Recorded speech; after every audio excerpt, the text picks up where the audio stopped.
ॐ भूर्भुवः स्वः तत्सवितुर्वरेण्यं भर्गो देवस्य धीमहि धियो यो नः प्रचोदयात्। ओम सभी को नमस्ते जी।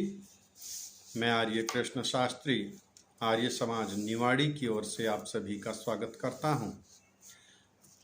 आज हम बात करेंगे एक स्वतंत्रता सेनानी, एक क्रांतिकारी के जीवन विषय पर।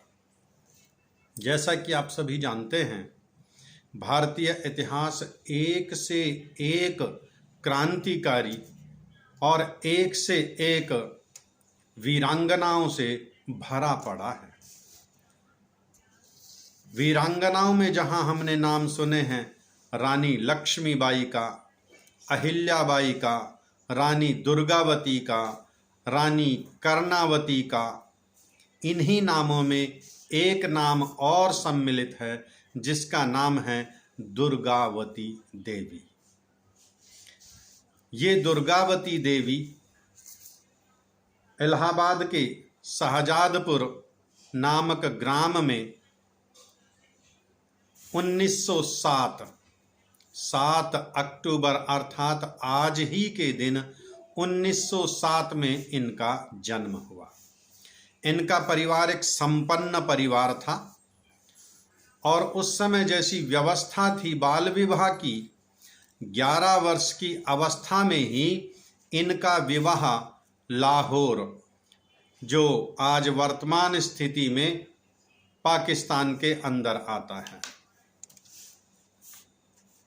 वहाँ के एक रेलवे अधिकारी थे शिवचरण, उनके पुत्र भगवती चरण वोहरा के साथ इनका विवाह हुआ।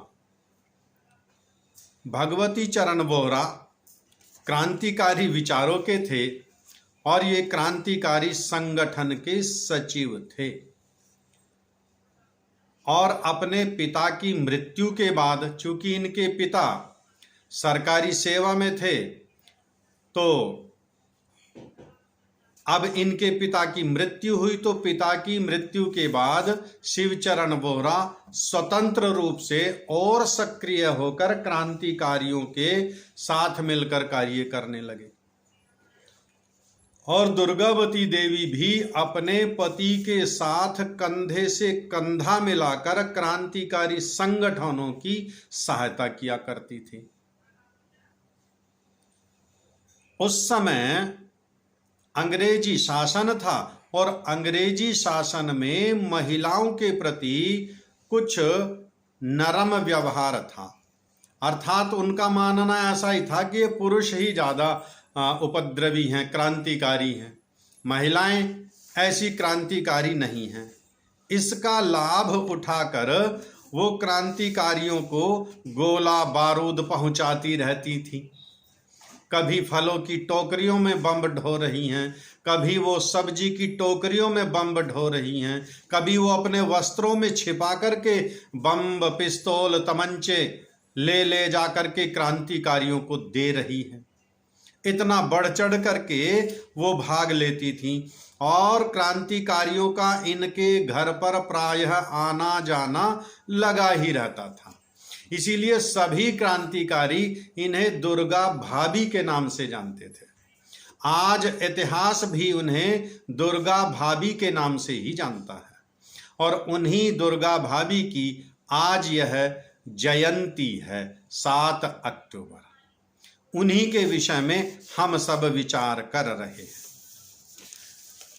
सेंट्रल असेंबली में जब राजगुरु सुखदेव और भगत सिंह ने बम फेंका और वहां पर उन्होंने अपनी गिरफ्तारी दी, तो उसके लिए जेल से निकालने के लिए दुर्गा भाभी ने योजना बनाई और उस योजना में उनको जेल से बाहर निकालने के लिए, उनकी जमानत कराने के लिए अपने सारे गहने तक बेच दिए।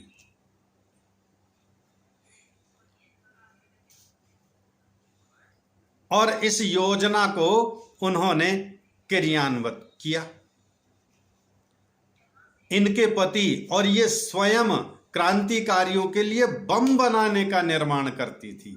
एक ऐसी क्रांतिकारी महिला जिनसे अंग्रेज लोग भी कांपते थे, जो बम बना करके फलों की टोकरियों में, सब्जी की टोकरियों में, वस्त्रों में बम छुपा छुपा करके ले जाती थी, क्रांतिकारियों का सहयोग किया करती थी।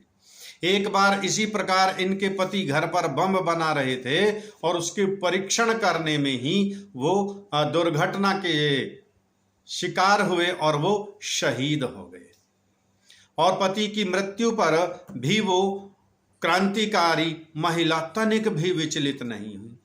अब यद्यपि इस घटना के बाद अंग्रेजों को पता चल गया कि ये क्रांतिकारियों से मिली हुई हैं, तो उनकी सारी संपत्ति अंग्रेजों ने जब्त कर ली, उन्हें जेल में बंद कर दिया, तरह तरह की यातनाएं दी, खूब उन्होंने पीड़ाएं झेली। वाद चला और अंत में जब कोई साक्ष्य नहीं मिला तो उन्हें स्वतंत्र कर दिया गया। लेकिन अब उन अंग्रेजों की कड़ी दृष्टि हर समय उनके पीछे लगी रहती थी। अब गुप्तचर विभाग हर समय उनकी एक एक क्रियाकलाप का निरीक्षण परीक्षण करता रहता था, उन पर सावधानी बनाए रखते थे, चौकसी बनाए रखते थे। फिर भी किसी भी प्रकार से छिप छिपा करके, वेश बदल करके वो निरंतर क्रांतिकारियों का सहयोग देने में लगी ही रहती थी।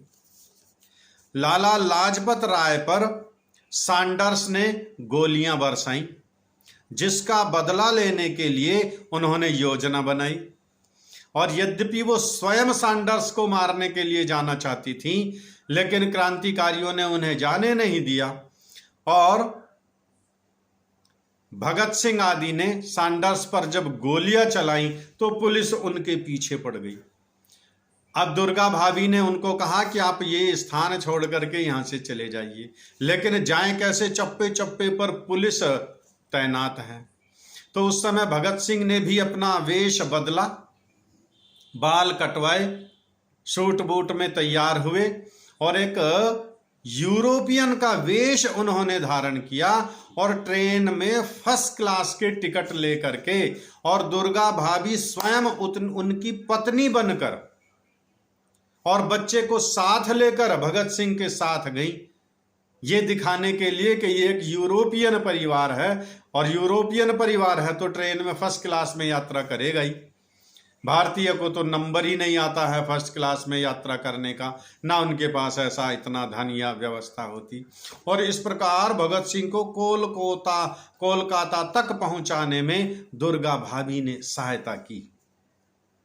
बहुत कम लोग जानते हैं कि जिस पिस्तौल से चंद्रशेखर आजाद ने स्वयं को शहीद किया, वह पिस्तौल दुर्गा भाभी ने ला करके चंद्रशेखर आजाद को दी। क्रांतिकारियों को हथियार पहुंचाना, बम पहुंचाना, पिस्तौल पहुंचाना, उन्हें भोजन पहुंचाना, सूचनाएं एक दूसरे की इधर उधर पहुंचाना, इस कार्य में इतना वो व्यस्त रहती थी, अपना पूरा समय इस राष्ट्र के लिए उन्होंने दिया। और अंत में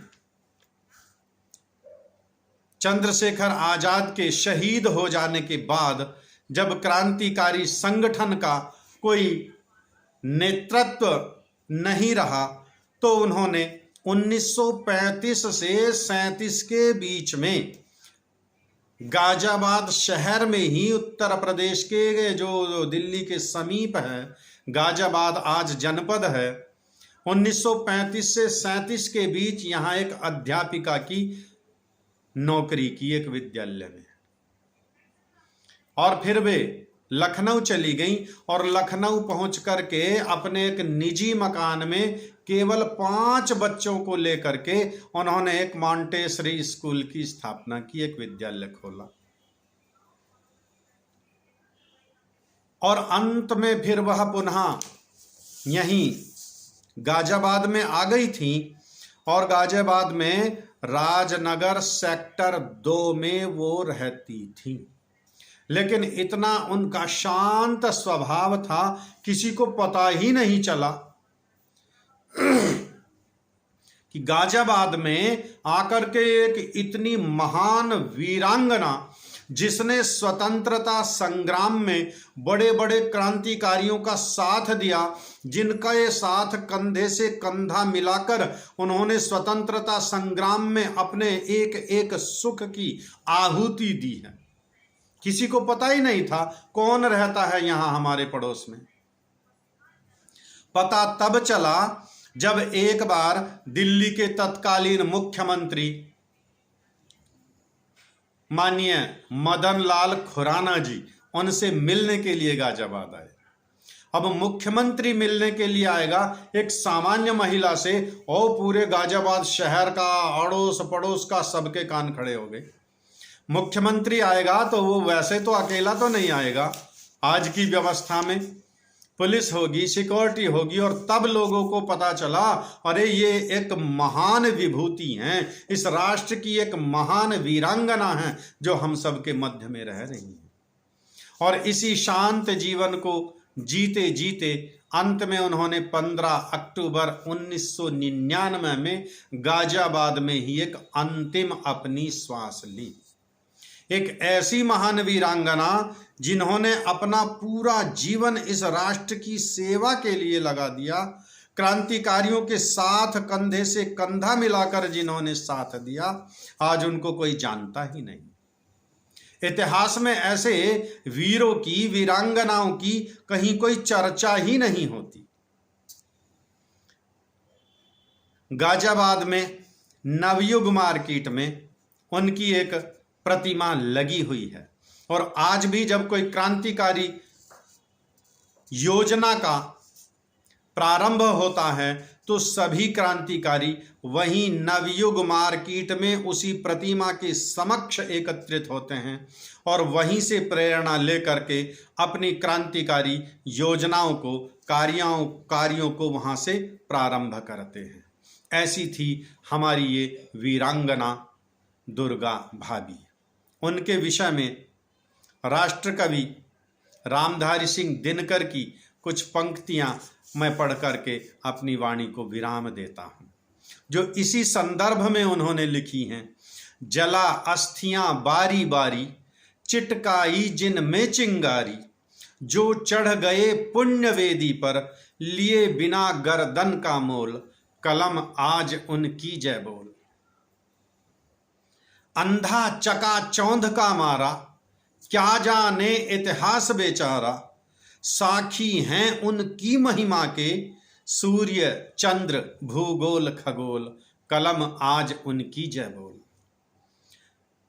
जो अगणित लघु दीप हमारे, तूफानों में एक किनारे, जल जला बुझ गए किसी दिन, मांगा नहीं स्नेह मुंह खोल, कलम आज उनकी जय बोल।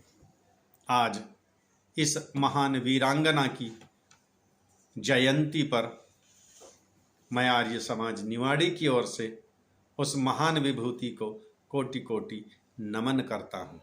आप सभी का बहुत बहुत धन्यवाद। सभी को नमस्ते जी।